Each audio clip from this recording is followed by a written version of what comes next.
Minecraft's pillagers live in giant secluded mansions in the middle of the woods with a strange hatred for villagers and even the player, but how did they get there? Well, by analyzing secret hints and lore that have been put into the game, we can piece together the dark story of Minecraft's pillagers. All the way back years ago, before there were any mansions, outposts, pillagers, or even evokers, every villager lived in peace among each other. Just like we see them today, the villagers went to their usual 9-to-5 jobs, then went home to sleep and repeat. But in one particular village, there was a cleric named Dr. Vogue who didn't follow the usual norm. Instead of going home like everyone else, he would keep grinding in his laboratory. Instead of doing the same exact thing every day and settling for it, he would try new things and innovate. Everyone thought he was insane for that, and one day, before he was about to have a breakthrough discovery, his village president Hank would confront him about his practices. Hey, Dr. Vogue, you've gone off the rails recently, bucko. Stop the experiments or get out of this village. What? Why? I'm about to have a breakthrough. It could be huge for the village. I don't care. We don't try new things in this village, and we never will. Have you ever heard of what happened to our ancestors? What ancestors? Like the monkeys? Nah, that's too far. Centuries ago, there existed people like us, but instead looked a lot different. They used their hands for building and fighting, but most importantly, they behaved different from us. They were always discovering new places and building new things that one day they got too ambitious and created something that accidentally murdered all of them.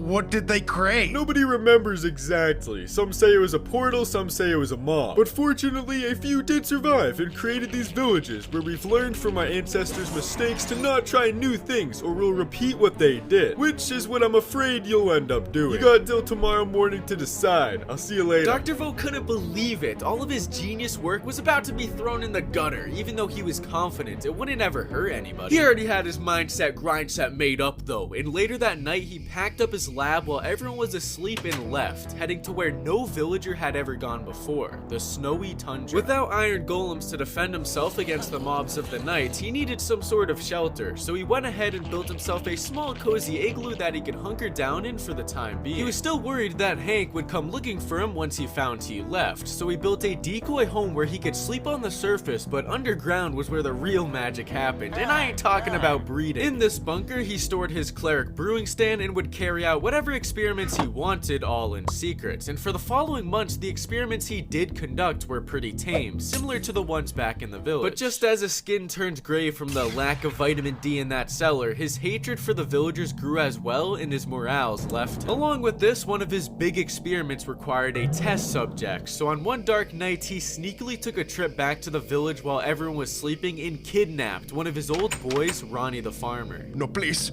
Not the IRS. I swear I pay my taxes. Hey, wake up. Hey, man. Who the heck are you? I'm a fat nuts. And if you say another word, I'll send you to the gallows. Oh, God. Okay, fat nuts. Please, man, I don't want to die. I'll do whatever you say. What Ronnie didn't know was that the fate waiting for him back at the igloo was far worse than being killed. Get in the cell, you lap rat. What the? Don't ever call me that again. It hurt my soul. You want to know why I picked you in particular as my first test subject, Ronnie? It's because of those damn beetroots. Hey man, those beetroot soups is amazing. Dr. Vogue stopped listening to Ronnie's pleas for help and went to go grab some lapis lazuli he had left over from his trades back in the village, made a special potion brew, and walked over to Ronnie. Hey, quit it! What the? Ow, what the heck is that, man? What the hell? Oh my God, stop it! Hello, sir. Do your nuts need shaving? The experiments went perfectly. After injecting the lapis and its magical enchanting properties into Ronnie's brain, it turned him into a mind-controlled pillager that would take all of his orders without question. This was just the beginning though. Dr. Vogue would continue this process of secretly kidnapping villagers and bringing them back to the lab to turn them into either a pillager or a vindicator to slowly build his army up. The only problem was that the environments wasn't too pristine or ideal, which led to some experiments to go wrong, actually killing the villager involved, turning them into a zombie. So Dr. Vogue took all of his army and headed someplace a little bit warmer, but still just as discreet as the snowy tundra, the dark oak forest. Instead of living the minimalistic lives they once had in the village, they went ahead and built huge luxurious mansions and started living in peace with the mobs they once feared. They even made giant pillager head replicas inside with a single lapis block replacing the brain to memorialize Dr. Vogue's breakthrough discovery. But by far the most important and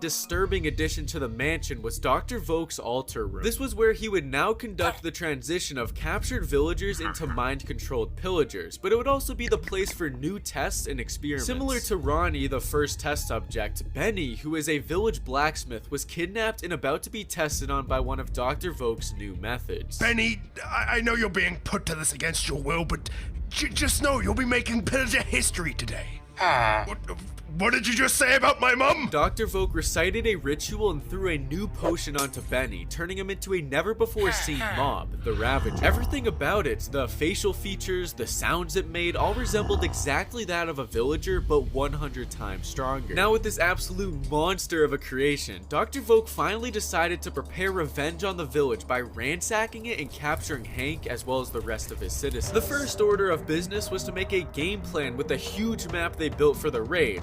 Yes, Naruto runners from the left and Skull Troopers from the right. Next, they went ahead and built giant outposts nearby the village, storing weapons, tents used as housing, and most importantly, cages for the iron golems to make the job even easier. Everything was perfect. It was now time for the attack. What the heck? Our population is down 67% since last sleep. What's the deal? What the hell? Who keeps making these obsidian monoliths?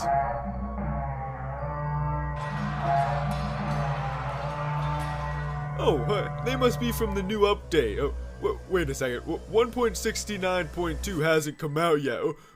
Everybody run! The villagers charged into the village with one goal in mind: capture as many villagers as possible. Without the knowledge of using weapons to defend themselves and the lack of iron golems, the villagers were no match for the never-before-seen enemy they were fighting. Oh god, this is just like the Alamo all over again. Hey Hank, What? You have nowhere to run, and you have no other choice other to come with me. Dr. Volk, you sick man, you're the one behind all of this? Well, I'll have you know you'll never catch me alive.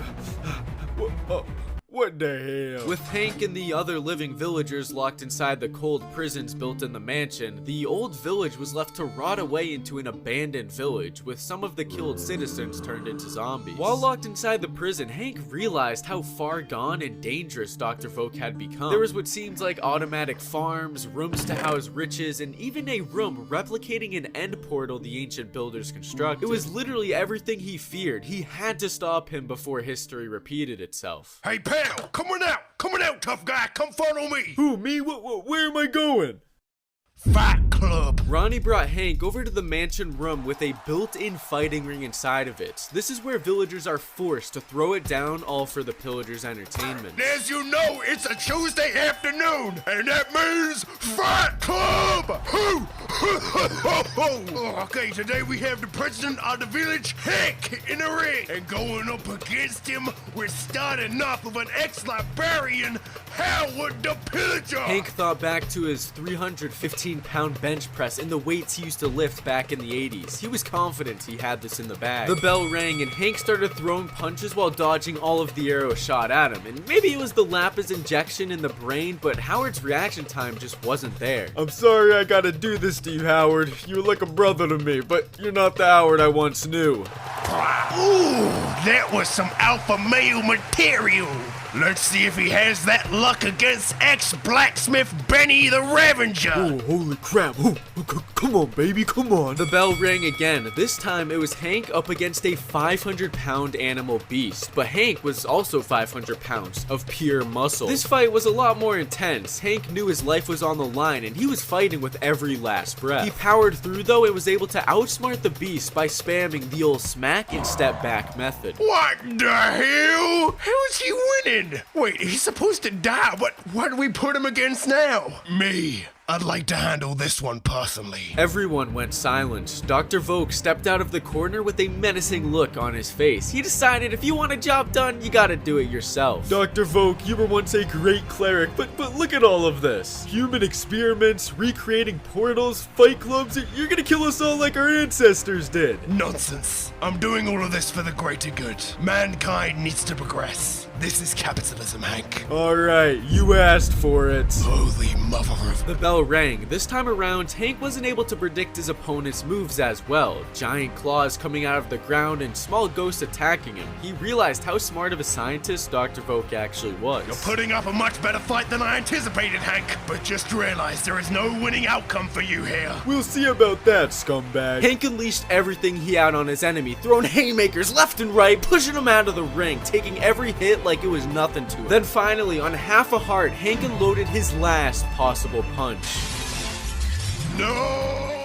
That one was for Benny. Without their leader to give orders, the rest of the pillagers sat around scared and confused, wondering if they should try finishing off the job or stay away for their own greater good. Hank paid them no mind though and walked out like he owned the place, wandering off into the plains looking for a new place to call home. While it seems like the villagers won this battle, the war was only just beginning. The breakthrough Dr. Vogt was about to have all the way back in the village was a totem that could defy life and death, and he just finished it before battling Hank. With the pillagers' leader still alive, they would continue going from village to village, raiding and killing for vengeance instead of capturing, as well as sending out convoy groups to scout out and attack anyone that associates with the villagers. Which leaves us with you, the player, who must defend the village and its people at all costs from the pillagers. Wait, what are you doing?